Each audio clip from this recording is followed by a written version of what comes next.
ನಾವು ಆಯ್ ಪೂಜೆ ಹೆಂಗ್ ಮಾಡ್ತೀವಿ ನೋಡಿ, ಮಸ್ತಾಗಿದೆ. ಬೆಳಗ್ಗೆನೆ ಎದ್ದೆ ಗಾಡಿಗಳು ತೊಳೆಯಕ್ಕೆ ಸ್ಟಾರ್ಟ್ ಮಾಡಿದೀವಿ. ಆಟನೇ ತೊಳೆಯೋದೇನೆಲ್ಲ ಬರೀ ನೀರು ಹೊಡೋದ್ರೆ ಮುಗೀತು. ಅವತ್ತೇ ತೊಳೆದು ನಿಲ್ಸಿ ಮೈಸೂರು ಹೋಗಿದ್ದು. ಮತ್ತೆ ಅವಕ್ಕೂ 2 ಬೈಕಿಗೂ ನೀರು ಹೊಡೋಬಿಟ್ರೆ ಮುಗೀತು. ನಮ್ ಗುಂಡ ನೋಡ್ರಿ ಸೈಕೋ, ಇವ್ನು ಸ್ನಾನ ಮಾಡಿಸ್ಕೊಂಡ್ರೆ ಮಾಡಿಸ್ಬೋದು, ದಡಿ ಮುದವಿ ಸ್ನಾನ ಮಾಡಿಸ್ಕೊಳ್ಳಲ್ಲ. ಇದು ಅದ್ರಲ್ಲಿ ಬರೀ ಯಾವ್ದೋ ನಾಯ್ಕಲ್ ಕಚ್ಚಿಸ್ಕೊಂಡ್ ಬಂದ್ಬಿಟ್ಟು ನೋಡ್ರಿ ಕಿವೆಲ್ಲ ಊಷ್ಟ ಆಗ್ಬಿಟ್ಟೈತೆ. ಬಡ್ಡೆನಿಗೆ ಆಗ್ಬೇಕು. ಫೈನಲ್ ಗಾಡಿ ಎಲ್ಲ ವಾಶ್ ಮಾಡಿ ಮುಗೀತು. ಈಗ ಇನ್ನೇನಿಲ್ಲ, ಬಟ್ಟೆ ತಗೊಂಡು ಒರೆಸ್ಬಿಟ್ಟು ಇನ್ನು ಹೂನಾರಗಳು ಕಟ್ಟಿ ಪೂಜೆ ಮಾಡೋದಷ್ಟೇ. ಅದಕ್ಕಿಂತ ಮುಂಚೆ ನೋಡ್ರಿ ಇದು ಪಿಟ್ರಿ ಗಾಡಿ ಅಂತ ನಮ್ ನಿಖಿಲ್ ಓವರ್ ಬೈ ಓಡಿಸ್ಕೊಬೋತಾನೆ.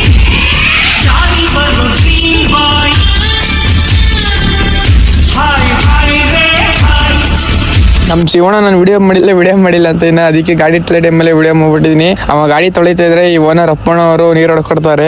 ಆಯ್ತು. ಆಮೇಲೆ ನಮ್ ನಿಕ್ಕಿ ಬ್ರೋ ಒಂದ್ ಕೋಳಿನ ಮಲ್ಡ್ರ್ ಮಾಡ್ಬಿಟ್ಟು ಕ್ಲೀನ್ ಮಾಡ್ಬಿಟ್ಟು ಸಾರಿ ಮಾಡಕ್ ಕೊಡ್ತಾ ಇದ್ದ. ಅಪ್ಪಣ್ಣವ್ರದ್ದು ಇನ್ನೊಂದು ಗಾಡಿ ಬಂತು, ಅದಕ್ಕೆ ಅವ್ನು ಕಸ ಗುಡಿಸ್ತಾ ಇದ್ದೆ, ನಾನು ವಿಡಿಯೋ ಮಾಡ್ಕೊತಾ ಇದ್ದೆ ಅಷ್ಟೇ.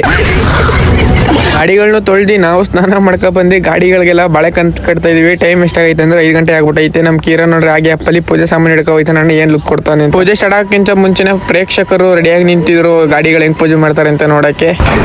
ನಮ್ ಕೀರ್ತಿ ಬ್ರೋ ಅವರು ಕಾಯ್ದು ತಲೆ ಹೊಡೆದಾಕ್ಬಿಟ್ಟು ನೀರ್ನ ಗಾಡಿಗಳ ಮೇಲೆ ಹಾಕ್ತಿದ್ರು. ನಮ್ ಕೀರೋ ಅವರು ಗಂಟೆ ಹೊಡೆಯಕ್ಕೆ ಸ್ಟಾರ್ಟ್ ಮಾಡ್ತಾ ಅಷ್ಟೇ ನಮ್ ಗುಡ್ಡಪ್ಪ ಅವರು ಪೂಜೆ ಮಾಡಕ್ ಸ್ಟಾರ್ಟ್ ಮಾಡಿದ್ರು. ನಮ್ ಗಾಡಿಗಳಿಗೂ ನಾವು ನಮ್ ಕೈಯನ್ನೇ ಒಂದ್ಸಲ ಪೂಜೆ ಮಾಡ್ಕೊಂಡ್ವಿ. ಎಲ್ಲಾರು ಹಿಂಗ್ ನೋಡ್ತಾರೆ ಮಕ್ಳು ಒಳಗಿಂದ.